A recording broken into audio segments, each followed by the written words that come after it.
Bonsoir tout le monde, donc comme prévu je vous fais la recette des capellini aux merguez et tomates séchées.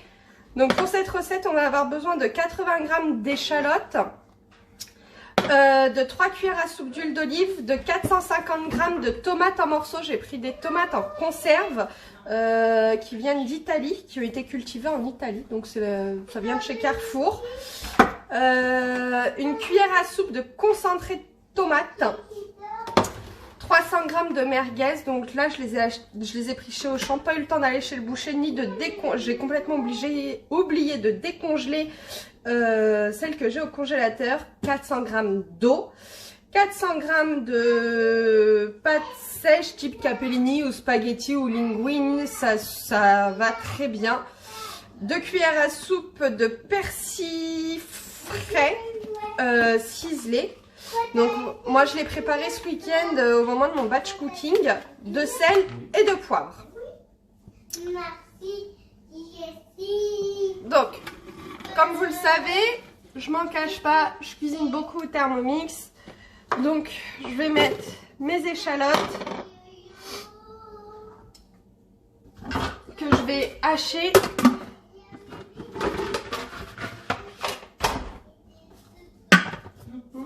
Hop.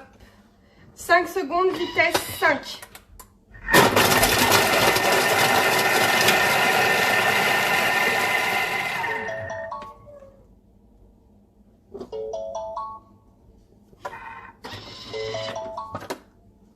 Donc voilà ce que j'obtiens. Je viens juste racler les parois de mon Thermomix. Je rajoute l'équivalent de 2 cuillères à soupe d'huile d'olive qui vient du Portugal.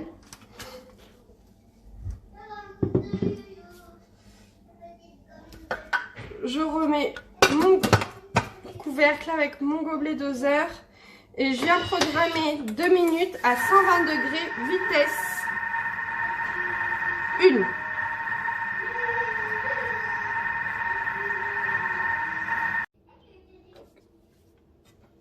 Donc les échalotes sont revenues. Là je vais venir ajouter ma boîte de pulpe de tomates, donc que j'ai pris chez Carrefour. Hop.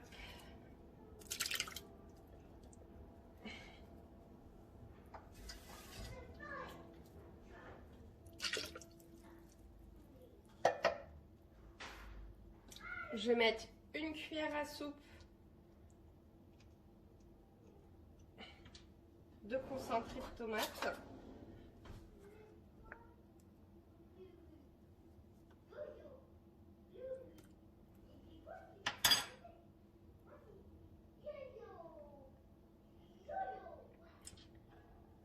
Et je vais faire de nouveau,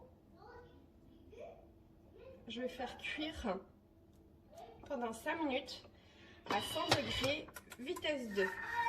Pendant ce temps-là, pendant que c'est en train de cuire, je vais faire dorer mes merguez à la poêle avec une cuillère à soupe d'huile d'olive.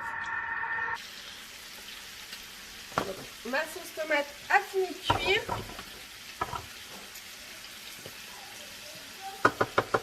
Mes merguez aussi. Donc je vais venir les ajouter avec leur jus.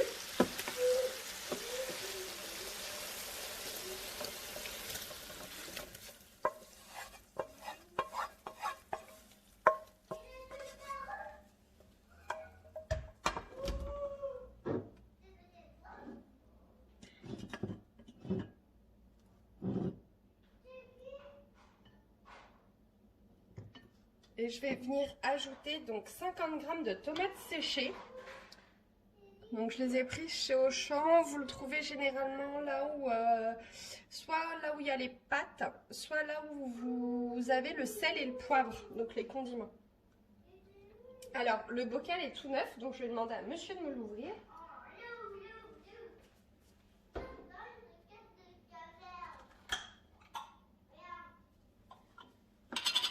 Et je vais donc venir mettre 50 g de tomates séchées.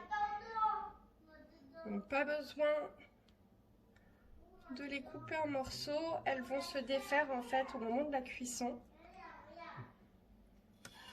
Et si on les coupe tout de suite en morceaux, on va avoir de la bouillie de tomates séchées ou alors plus du tout de tomates séchées vu qu'elles auront disparu dans l'eau, enfin dans la sauce.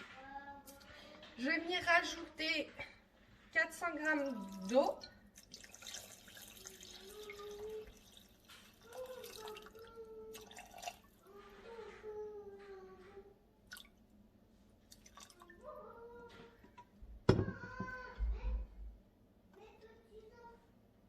Et je vais remettre donc mon couvercle avec mon gobelet doseur et je vais revenir faire cuire pendant 5 minutes à 100 degrés. Donc l'eau a fini de chauffer et les tomates séchées de cuire.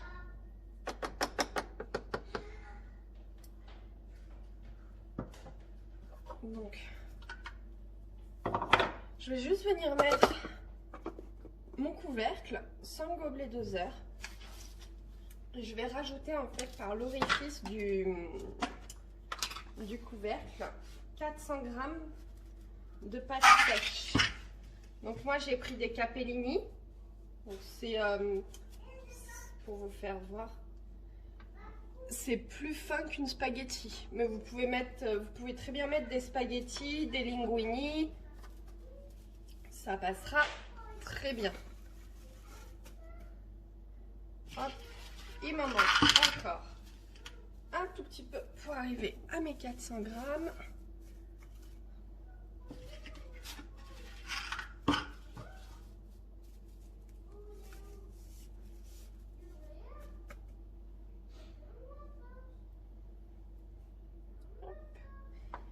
Et je vais donc venir cuire mes pâtes 7 minutes à 100 degrés en vitesse de mijotage. Donc pour celles qui n'ont pas un Thermomix, vous mettez en 0,5 et en sens inverse, bien sûr, pour pas que les lames coupent les pâtes. Dès que vous voyez que les pâtes sont rentrées à l'intérieur, qu'elles sont cuites à l'extérieur, vous pouvez replacer le gobelet doseur à sa place.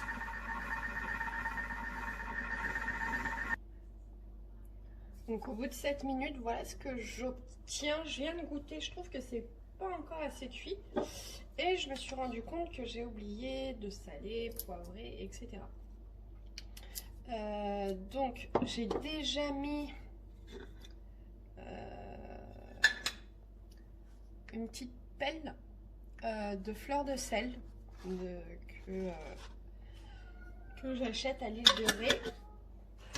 Je vais rajouter du poivre en moulin.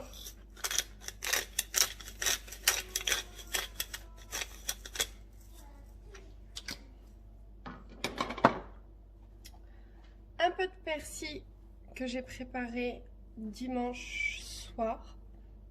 Un peu beaucoup même d'ailleurs. Alors je vous l'ai pas dit au moment où j'ai commencé la recette. Mais alors j'aime beaucoup la coriandre, donc j'en mets un peu partout. Et j'ai également rajouté une cuillère à café d'ail semoule. Voilà. Et comme je vous ai dit, vu que c'est pas assez cuit à mon goût, je vais juste remuer comme ça avec la fourchette. Et je vais venir prolonger la cuisson de 2 minutes. Parce que c'est quasi al dente. Et chez moi, on préfère quand c'est plus cuit qu'al dente. Donc, je remets mon couvercle avec mon gobelet doseur. Je rajoute, excusez-moi, je rajoute 2 minutes à la même température. Et je vous retrouve pour vous faire voir la